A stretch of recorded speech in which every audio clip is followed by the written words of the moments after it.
Vous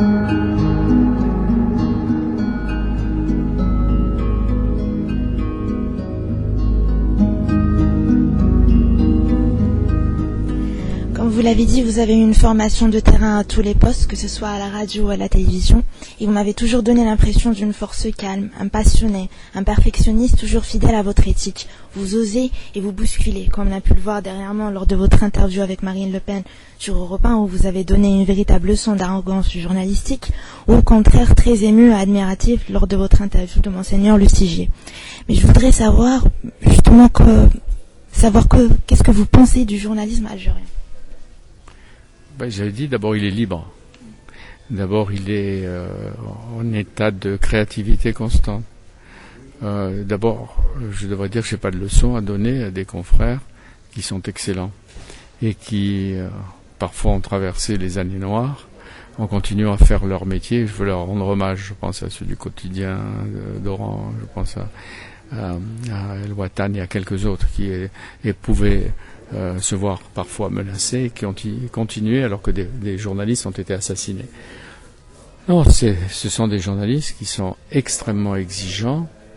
En langue arabe, je ne peux pas savoir parce que je ne comprends pas et je ne lis pas l'arabe. Je comprends un peu, je ne le lis pas. Mais en langue française, ils sont précis sur l'événement, pas agressifs mais mordants, vifs, souvent incisifs. Et je n'ai pas à les encourager à continuer, je suis sûr qu'ils vont continuer. Vous avez été trop flatteuse à mon égard sur les interviews et tout ça. Non, c'est pas parce que moi, ce qui m'anime tous les matins, d'abord c'est la passion de ce métier, et en même temps c'est le doute, c'est l'angoisse, et ce qui fait que je continue à la recherche de ce que je sais être impossible, c'est la perfection. Donc on continue. Donc, mais c'est vrai qu'il y a des registres différents selon les interviews. Vous n'interrogez pas un politique ou une Marine Le Pen ou un Mélenchon ou tel grand leader français toujours de la même manière. C'est pas des stéréotypes. C'est pas une interview avec un cachet clonage. Vous recommencez la même chose. Non. C'est pour ça que chaque jour, l'interview peut être différente. Chaque jour, elle peut être différente, parfois avec le même leader. Il y en a qui sont exigeants, durs avec les journalistes, ou qui les aiment et qui les redoutent, ou qui les méprisent, ou qui les combattent. François Bayrou, par exemple, en France, par les personnels politiques. Chacun a son registre, et donc il faut s'y adapter.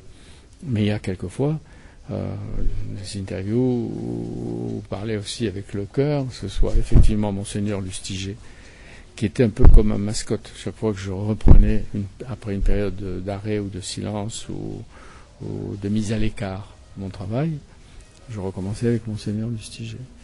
Et je recommençais avec quelqu'un d'autre, il y en avait deux pour moi. Il y avait lui dans l'ordre de la spiritualité, du sérieux, de la pensée, et il y en a un autre qui s'appelait Raymond DeVos, qui était un très très grand personnage du comique, sans méchanceté, mais un humour féroce, drôle, créatif, et je les aimais beaucoup les deux. Donc c'est différent. Et les matins à Europe, j'essaie d'être exigeant, et parfois dur.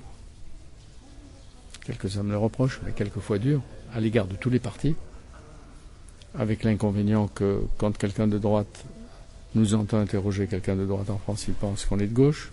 Il y a un type de gauche qui nous entend interroger un type de gauche, il dit le salaud, il est vendu à la droite.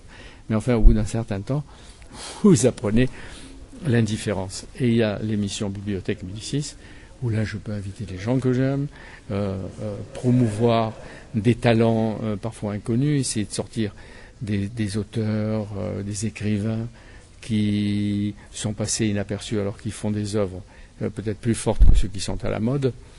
C'est ça qui me plaît, d'aller les chercher et à ce moment-là les interroger autrement, à la fois avec tendresse quand il le faut, avec humour, avec vacherie. Voilà. Vous avez beaucoup travaillé l'interview, hein? Oui. Si c'est le premier, il y en aura beaucoup d'autres, j'en suis sûr.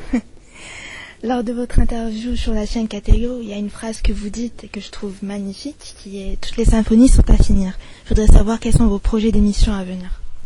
Non, c'est une phrase de François Mitterrand et que j'interrogeais. Je lui disais, bon, vous êtes président depuis 13 ans. Ce que vous avez fait, qu'est-ce qui va rester, etc. Et il m'a dit, toutes les symphonies sont inachevées. C'est-à-dire que la perfection on l'atteint jamais. C'est un but d'aller vers elle. Et on travaille, et il y a une chaîne continue de l'humanité, et dans le meilleur des cas du progrès, même avec des phases de régression, et il y a chaque fois à inventer pour poursuivre la tâche des meilleurs, j'allais dire d'entre nous, les meilleurs des hommes qui sont là. Donc moi, qu'est-ce que je vais faire? Bon, je vais poursuivre les émissions que je fais en essayant d'être comme vous, les travailler, d'être meilleur, de faire des progrès. Chers auditeurs, merci de nous avoir écoutés. Pour suivre notre actualité, retrouvez-nous sur notre page Facebook CCF Radio Algérie. C'était Mordiana Iles avec vous sur Radio Web de l'Institut français d'Oran. À très bientôt, je l'espère.